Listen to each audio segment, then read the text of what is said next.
2020 में जब देश भर में कोरोना ने पैर पसारना शुरू किया था, तभी उत्तर प्रदेश की राजधानी लखनऊ के वीवीआईपी इलाके में एक ऐसी घटना घटी थी जिसने लखनऊ से लेकर दिल्ली तक तहलका मचा दिया था।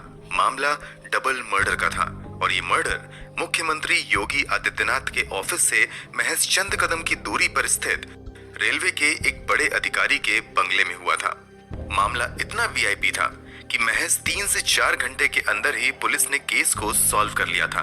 इसके बावजूद केस मिस्टीरियस ही रह गया और आगे ये केस बाप बेटी के पवित्र रिश्ते को शर्मसार कर देने की हद तक पहुंच गया। तो आखिर क्या है इस केस की पूरी कहानी? हत्या किसकी हुई थी? हत्या किसने की थी? और आगे इस केस में क्या कुछ हुआ? चलिए जानते हैं सब कुछ सिलसिलेवार तरीके से इस वीडियो में। आगे इस केस में बाप बेटी के बारे में जो बातें सामने आई थी उसे सुनकर यकीनन आप शॉक्ड रह जाएंगे। उससे पहले तो जल्दी से चैनल को सब्सक्राइब कर बेल आइकन जरूर दबा लीजिए। तो जैसा कि हमने बताया, ये कहानी उत्तर प्रदेश की राजधानी लखनऊ के पौष इलाके गौतमपल्ली पुलिस स्टेशन के विवेकानंद मार्ग स्थित बंगला नंबर 9 की है। अगस्त 2020 में ये बंगला रेलवे के बड़े अधिकारी आर.डी. वाजपेयी के परिवार का आशियाना हुआ करता था। 1998 बैच के रेलवे अधिकारी आर.डी. वाजपेयी का कुछ समय पहले ही लखनऊ से दिल्ली ट्रांसफर हुआ था। दिल्ली में फिलहाल आर.डी. वाजपेयी रेलवे बोर्ड के स्पोक पर्सन के पद पर कार्यरत थे। तब देश के रेल मंत्री थे पीयूष गोयल। ड्यूटी के चक्कर में आर.डी. वाजपेयी 29 अगस्त 2020 को दिल्ली में थे, जबकि उनकी पत्नी मालिनी दत्त वाजपेयी, बेटा सर्वदत्त वाजपेयी और एक 15 साल की बेटी लखनऊ के इसी बंगले में रह रहे थे। बेटी फिलहाल लोरेटो हाई स्कूल में 9th क्लास में थी और वह प्रोफेशनल शूटिंग की प्लेयर भी थी। इसने बहुत कम उम्र में ही कई बड़े शूटिंग टूर्नामेंट भी जीते थे। बेटा गोमती नगर संस्कृति यूनिवर्सिटी से ग्रेजुएशन कर रहा था।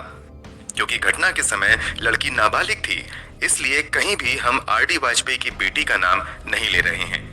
खैर, 29 अगस्त को आर.डी. वाजपेयी का जन्मदिन था, मगर काम की वजह से वाजपेयी लखनऊ में परिवार के साथ नहीं थे। इसलिए वाजपेयी की पत्नी और बेटा फैसला करते हैं कि उनका बर्थडे घर पर ही मनाएंगे और वाजपेयी शाम में उस प्रोग्राम में वीडियो कॉल के माध्यम से शामिल होंगे। सब कुछ प्लान करने के बाद दोपहर के समय मालिनी और सर्वदत्त कमरे में आराम करने के लिए चले जाते हैं, जबकि उनकी बेटी भी अपने कमरे में चली जाती हैं। अभी दोपहर के लगभग 3 बज रहे थे। आर.डी. वाजपेयी के सास ससुर यानी मालिनी के माता पिता मालिनी के सरकारी बंगले से लगभग 5 किलोमीटर की दूरी पर गोमती नगर इलाके में रहते थे। लगभग 3 बजे शाम में आर.डी. वाजपेयी की बेटी घबराई आवाज में अपनी नानी को फोन करती है और उनसे कहती है कि मैं भाई और माँ को उठाने की कोशिश कर रही हूँ, मगर वो उठ नहीं रहे हैं। उनकी हालत कुछ ठीक नहीं लग रही है। जितनी जल्दी हो आप एम्बुलेंस लेकर यहाँ आ जाओ। इतना कहने के बाद वो लड़की फोन पर ही जोर जोर से रोने लगती है। लड़की के रोने की आवाज सुनकर मालिनी की माँ घबरा जाती हैं। वो तुरंत इस बात की जानकारी अपने पति को देती हैं और फिर दोनों बस कुछ मिनट के अंदर ही भागते हुए आर.डी. वाजपेयी के बंगले पर पहुंच जाते हैं। नाना नानी और परिवार के दूसरे सदस्यों को देखकर लड़की और जोर से चिल्लाने लगती है और उनको एक कमरे की तरफ जाने का इशारा करती है। जब सभी कमरे में जाते हैं तो वहां का नजारा देखकर सभी के पैरों तले जमीन खिसक जाती है। वहां उन्हें नजर आता है कि कमरे में मालिनी और उनका बेटा सर्वदत्त खून से लहूलुहान स्थिति में पड़ा हुआ था।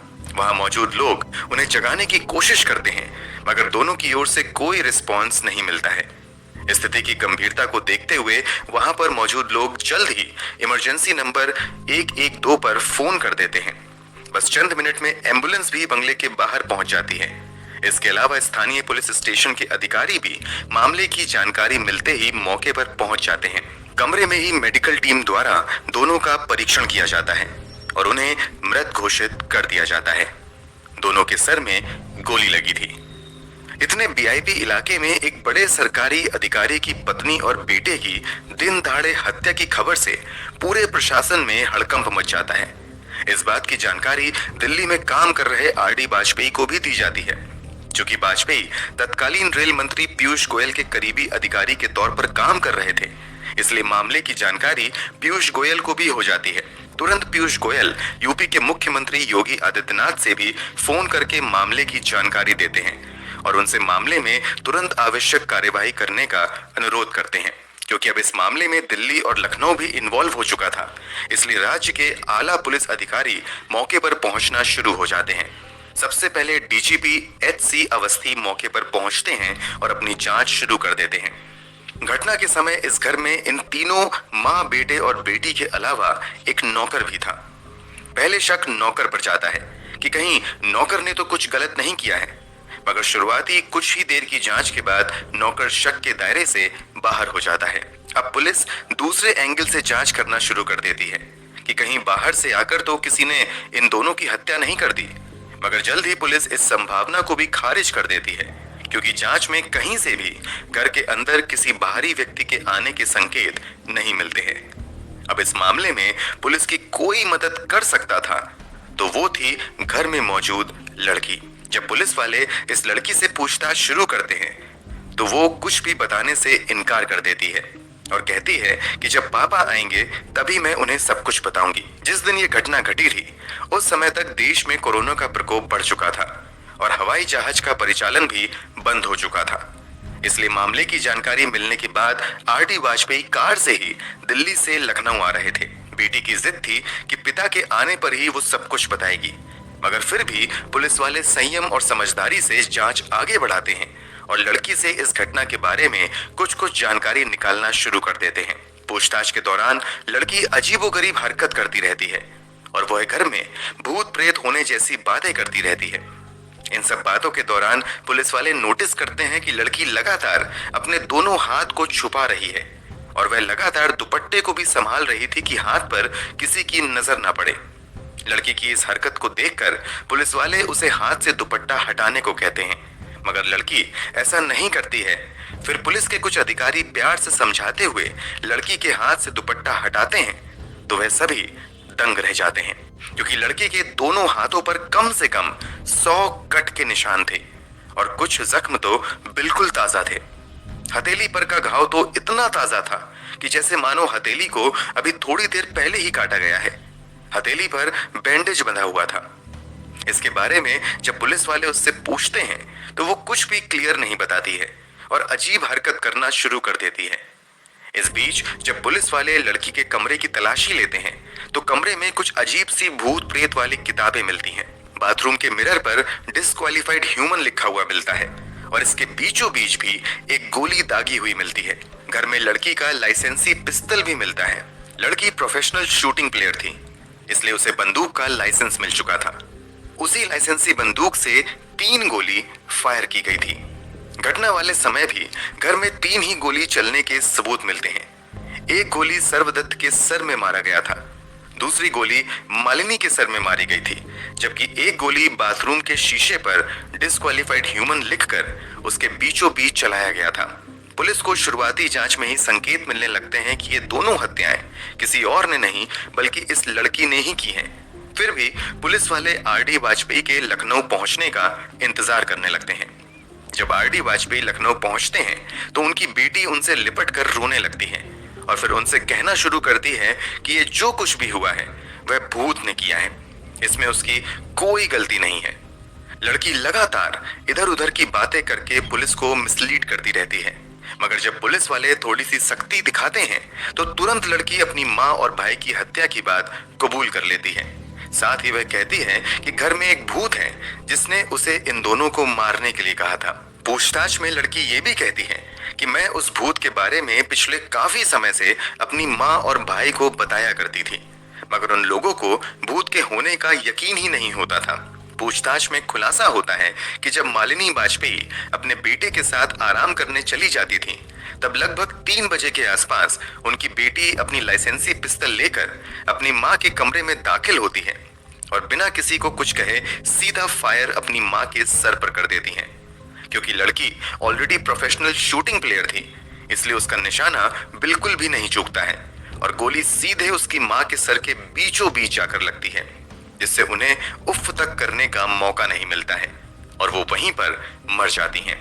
लड़की का भाई पास में ही आराम कर रहा था। वह कुछ समझ पाता उससे पहले ही लड़की उसके सर में भी गोली मार देती है और वह भी वहीं पर ढेर हो जाता है। दोनों को गोली मारने के बाद वो पास में ही रखी हुई एक बेडशीट इन दोनों के शरीर पर डाल देती है। फिर वो अपनी नानी को फोन करके कहानी बनाना शुरू कर देती है। घटना के लगभग 4 घंटों के बाद ही पुलिस वाले खुलासा कर देते हैं कि रेलवे अधिकारी आर.डी. वाजपेयी की पत्नी और बेटे की हत्या किसी और ने नहीं बल्कि उनकी ही नाबालिग बेटी ने की है। हालांकि पुलिस वाले साथ में ये भी बताते हैं कि लड़की की स्थिति से पता चलता है कि वो गहरे डिप्रेशन में है और उसकी दिमागी हालत ठीक नहीं है। उसने डिप्रेशन की हालत में ही अपनी माँ और भाई की हत्या कर दी है। पुलिस ये भी बताती है कि लड़की की दिमागी हालत इतनी ज्यादा खराब है कि पिछले कई दिनों से वह खुद को ही चोटिल कर रही है। पुलिस लड़की के पास से एक ब्लेड और रेजर भी बरामद करती है जिससे वह अपना हाथ काटा करती थी। इस मामले में ट्विस्ट तब आ जाता है जब आर.डी. वाजपेयी पुलिस के सामने अपना बयान दर्ज करवाते हैं। वो अपने बयान में अपनी बेटी को अपने पत्नी और बेटे का कातिल मानने से मना कर देते हैं और वो दावा करते हैं कि उनकी बेटी ने ये हत्याएं नहीं की हैं बल्कि घर में किसी बाहरी व्यक्ति ने घुसकर ये सब कुछ किया है। इसलिए वो हत्या का आरोप अज्ञात पर लगाते हुए एफआईआर दर्ज करवाते हैं। इस बीच घर में मौजूद दोनों लाश को अपने कब्जे में लेकर पुलिस वाले पोस्टमार्टम के लिए भेज देते हैं और फिर पोस्टमार्टम के बाद दोनों का अंतिम संस्कार भी करवा दिया जाता है। लड़की की हालत तब तक इतनी ज्यादा खराब हो जाती है कि वो अपनी माँ और भाई के अंतिम संस्कार में भी शामिल नहीं होती है और वो अपनी नानी के साथ उनके घर पर रहती है। अंतिम संस्कार के बाद पुलिस वाले अपनी जांच आगे बढ़ाते हैं। लड़की के बयान तथा सबूतों के आधार पर लड़की को अपनी हिरासत में ले लेते हैं। आगे लड़की को 14 दिन की पुलिस कस्टडी में भेज दिया जाता है। पुलिस कस्टडी में सबसे पहले लड़की का मेडिकल एग्जामिनेशन किया जाता है जहां उसे डिप्रेस्ड करार दिया जाता है। फिर लड़की को जुवेनाइल कोर्ट में पेश किया जाता है। यहाँ आर.डी. वाजपेयी अदालत से रिक्वेस्ट करते हैं कि उनकी बेटी की हालत ठीक नहीं है इसलिए उसे जेल में रखने की बजाय उनके घर में ही कस्टडी में रखा जाए। Court RD. वाजपेयी की इस रिक्वेस्ट को मान लेता है और फिर लड़की को उसके घर में ही कस्टडी में रखा जाता है। साथ ही सिविल ड्रेस में पुलिस वाले उसके घर पर तैनात कर दिए जाते हैं। आगे इस मामले में पुलिस बहुत कुछ नहीं कर पाती है क्योंकि लड़की दिमागी तौर पर बीमार पाई जाती है। उसका इलाज साइकेट्रिस्ट द्वारा किंग जॉर्ज मेडिकल कॉलेज में शुरू होता है। आगे इस केस में लड़की के खिलाफ बहुत कुछ नहीं होता है। जल्द ही उसे अदालत द्वारा बेल भी मिल जाती है और फिर कुछ महीने बाद लड़की अपने पिता के साथ दिल्ली में ही रहने चली जाती है। धीरे धीरे लोग इस केस को भी भुला देते हैं। इसी बीच लगभग 1 साल का समय भी बीत जाता है। तभी एक बार फिर से आर.डी. वाजपेयी और उनकी बेटी जबरदस्त तरीके से चर्चा में आते हैं और इस बार इन दोनों के चर्चा में आने की वजह बहुत ही शर्मनाक और भयानक थी। जिस नाबालिग लड़की पर पागलपन की हालत में अपनी माँ और भाई की हत्या का आरोप लगा था वही लड़की 23 नवंबर को अपने पिता आर.डी. वाजपेयी तथा अपनी बुआ पिंकी तिवारी के खिलाफ अलीगंज थाने में रिपोर्ट दर्ज करवाते हुए शिकायत करती हैं कि उसके पिता 2013 से ही उसका शोषण कर रहे हैं।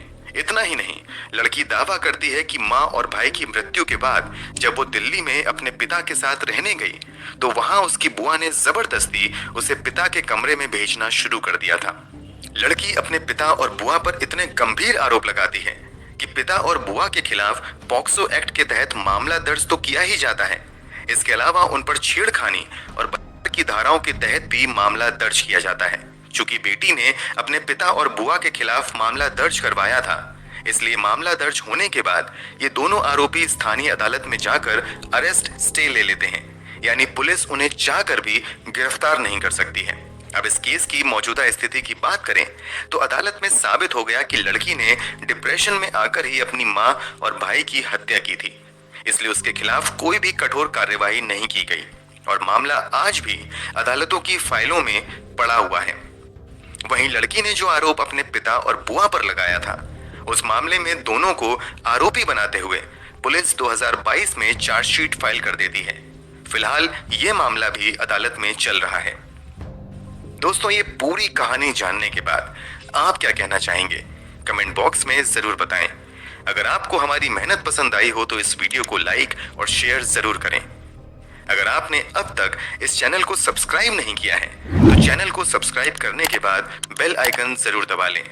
क्राइम की दुनिया से जुड़ी ऐसी ही कहानियों के लिए हमारे साथ लगातार जुड़े रहें। धन्यवाद।